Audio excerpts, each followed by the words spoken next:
Always looked like someone had splashed black paint across his hollow cheeks, appeared beside Houston.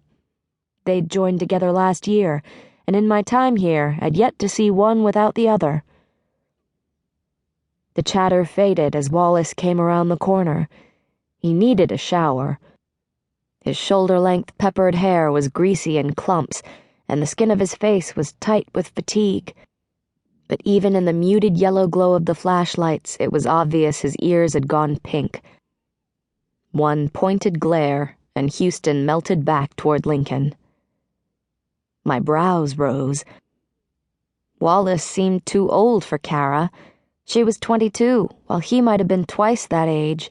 Besides, he was married to the cause. Everything else, everyone else, would always come second. Not my business, I reminded myself.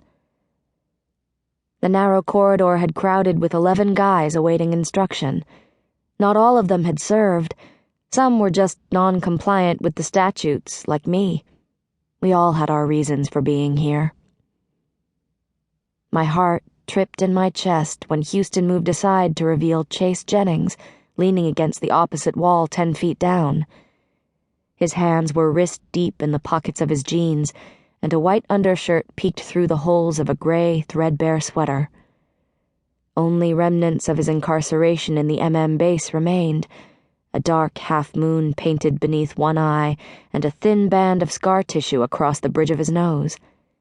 He'd just gotten off the night shift securing the building's perimeter. I hadn't seen him come in. As he watched me, the corner of his mouth lifted ever so slightly.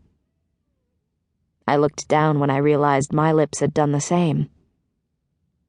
"All right, quiet down," began Wallace, voice gruff once again.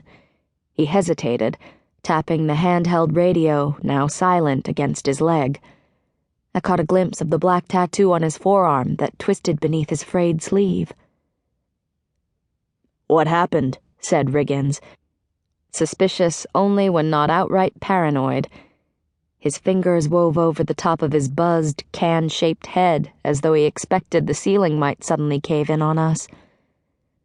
"Last night, half the square went without rations." Wallace's frown deepened. "Seems our blue friends are withholding." Pity was a hard sell. Most of us went straight to anger. We all knew the had the food. Our scouts had counted 2 Extra Horizons trucks, the only government-sanctioned food distributors, entering the base just yesterday. Houston balked. "If they're hoping to clear town, they're out of luck. Tent City'll starve to death first. People got nowhere else to go." He was right. When the major cities had been destroyed or evacuated in the war, people had migrated inland to places like Knoxville or my home, Louisville, in search of food and shelter. They'd found only the bare minimum: soup kitchens and communities of vagrants, like the city of tents that had taken over the lot on the northern side of the city square. "Thank you, Houston," said Wallace. "I think that's the point." I shivered. Chase and I hadn't left the Wayland Inn since we'd pledged to the resistance almost a month ago. If possible, the city seemed even bleaker than when we had last seen it. "Now," continued Wallace, "Billy caught a radio thread yesterday on an upcoming draft in the square. We don't know when, but my guess is it'll be soon, and they'll be offering signing bonuses." "I didn't get a bonus," someone whispered.